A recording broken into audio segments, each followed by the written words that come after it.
What's going on, everybody? I'm Tan Stan. I've been planning on doing this for years. I don't know, why I haven't, but here it is.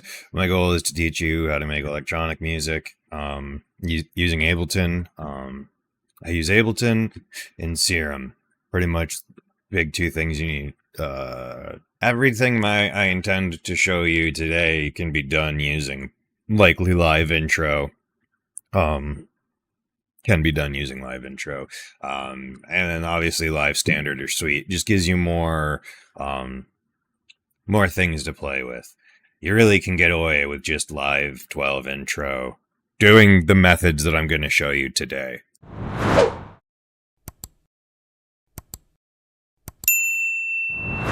I'm going to go over what I did to make this track, and hopefully drop stuff here. I'm gonna go over what I did to make this track, and hopefully, I can teach you something along the way. I've been trying to get this tutorial thing going for so long, and every single time I manage to get close, something silly happens. So I'm not letting this do it again. I'm just gonna work with what I got and figure out how to make this work. I guess I got an hour long.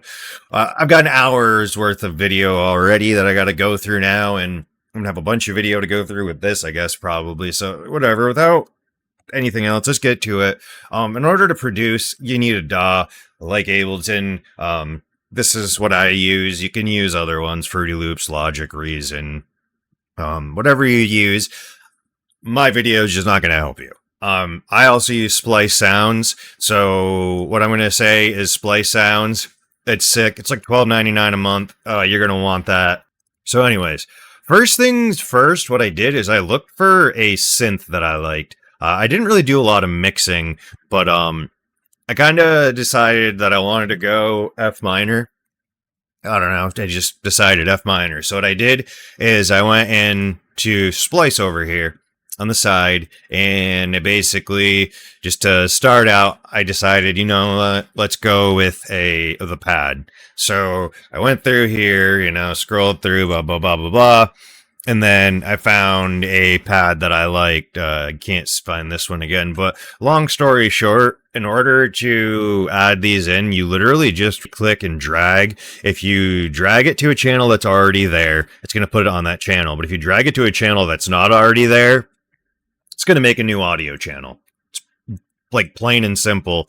It's as easy as I can explain it, and it's as easy as it is. If you drag into another audio channel, it'll put it there. If you drag into where it says drop files and devices here, it'll create a new track. Pretty plain and simple, easy enough. So I found this pad, I dragged it there, and it sounds something like this.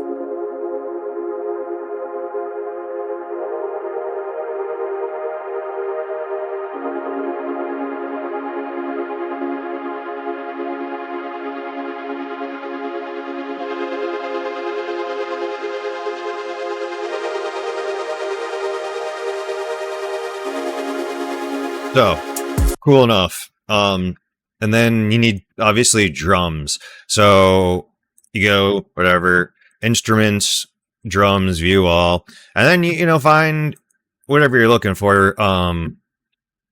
You can find probably something that you're looking for, rather. For the case of this tutorial, I just used a loop. So I found a loop that I liked and I dragged it in. And basically that's literally just the same loop throughout the entire track as far as drum beats goes. I felt like this drum beat was pretty lacking on the overheads. So I threw a little hat sample, or I threw another hat sample in there.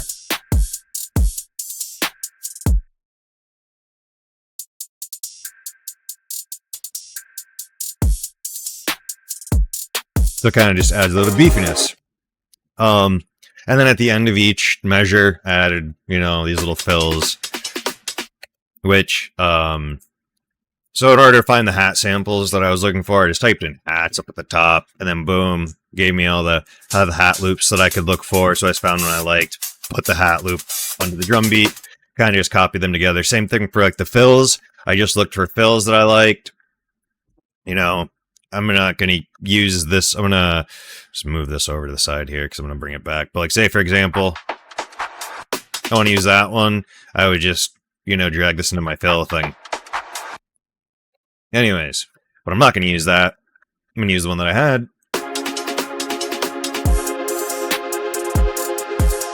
So that's what I got going on so far. I got this. I'll just play the intro the intro beat.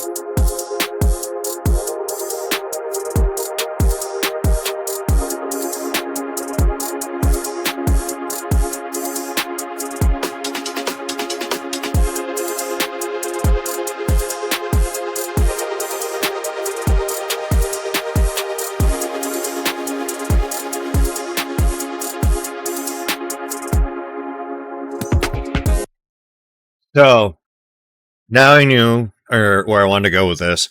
Basically, what I decided to do is I love saxophone. I think it sounds so pretty. So, let me bong my mic there. I think saxophone sounds really pretty. So I picked a saxophone sample. So I went a little bit more creative with it in the sense that I threw a harmony over it. So by itself, it just sounds like this.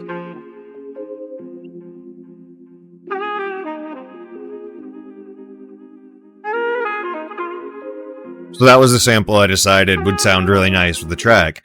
And I don't think I'm very wrong with that. It sounds nice, but I feel like it's still just too low. So what I decided to do is I threw a little bit of a harmony over it. So I added the same sample. I just pitched it up. Basically all I did was just, copy and paste. And then I split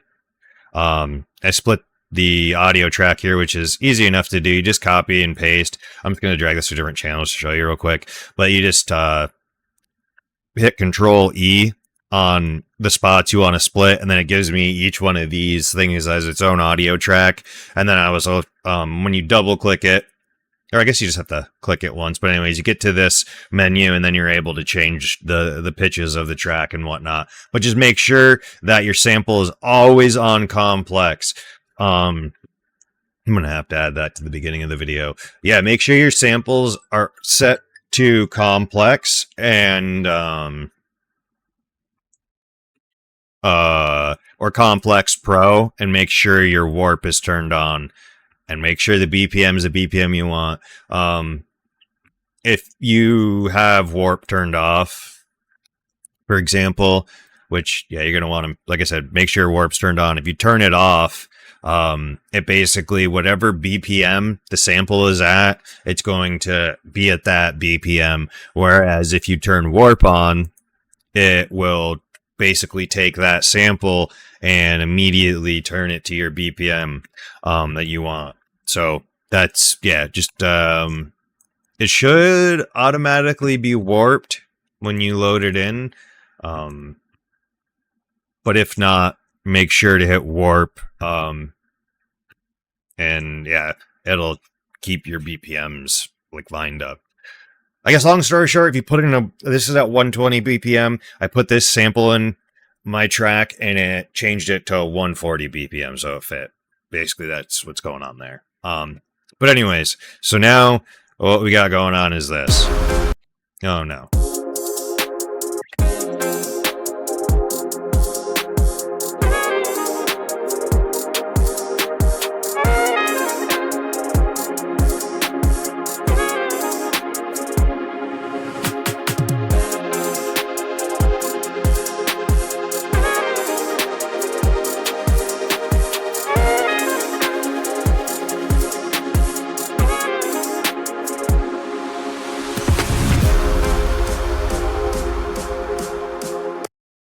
Oh yeah. So now I knew that's where I want it to build up. So basically, I got some fills and I got some impacts here. So the impact, this one kind of is like a, so it kind of gives that build up and crash feel. So that hits right on the measure. Then this kind of hits at the same time, so you got this kind of vibe. And then this one over here builds up to it. So that's kind of how that goes. So easy enough, easy peasy. You got one thing leading into another, and it creates that that kind of feeling. Then so So, yeah, I guess I should explain how the heck I found those. So, basically, when you go home on Splice, you can, look for crashes, an impact, or whatever. But if you get a crash, another cool thing about crashes, so I'm just going to add a new audio. I'm going to duplicate this audio track so I don't cause too much grief to the rest of my song here. Get rid of all this. So if I have a crash, so I can put this like right here, right? And that crash is on the beat. But if I reverse this, now I can put this so it lands like right on the like that basically. And now you get that cool little lead in. So just a fun little fact of how you can make some like risers or whatnot. But now we need a snare build up or a build up. So I just typed in build up, and not build you up, whatever that is, build up. And I found something that I liked, and I just layered these two guys on top of each other. So this one's kind of quiet, but it's there, kind of doing its thing. And they kind of just, do that thing. So nothing's too crazy with the melody. I just honestly let the melody go the way it has been going. So obviously that's the build up. And then for the drop, very simply put, I just found a bass patch that I liked. So I went into, or I went to home, I went to genres, and of course I'm trying to make a bit of a dubstep-y kind of track. So I went to dubstep, and then I found a sample that I liked. I mean, you can pick really any sample that you find.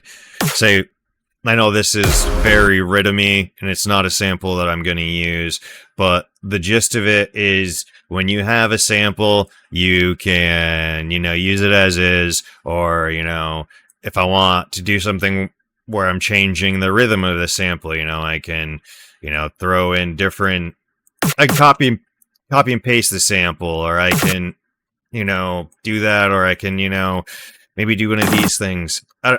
I guess I really don't know how to explain what I'm trying to say other than you basically can shrink or stretch out samples as long as you want them, and that's pretty much what I did here, except for I took this sample and I pitched it up a few times, and then this is what it is without being pitched at all. So I took that sample and I pitched it up a few times, so it kind of does this thing, kind of have that. So it's not just, some basic, I didn't just use that exact sample. It goes through that kind of idea a couple times, then the rhythm starts to change a bit. And then, honestly, in order to do that, it's pretty plain and simple. You just gotta zoom in, and, if you want it to be, dun-dun, you can just go like that, copy and paste. I hit Control-D. You can do Control-C, Control-V, whatever, but, basically, yeah, that's how you can, like, write melodies here, is by,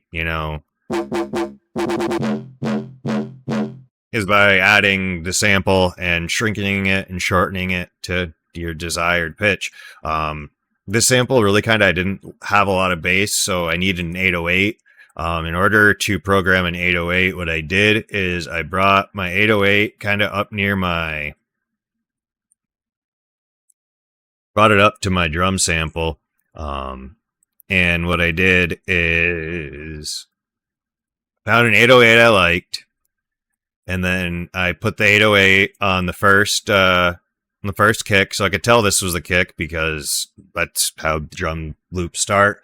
So looking at that, that's the wave of the kick. So I was able to kind of, just by visually seeing where the kick was on the loop, I was able to copy 808s to it.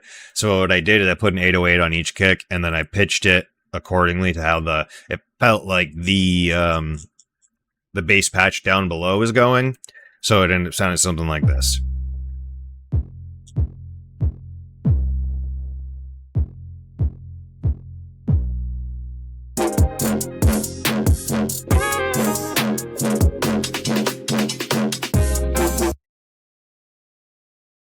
So yeah, in other words,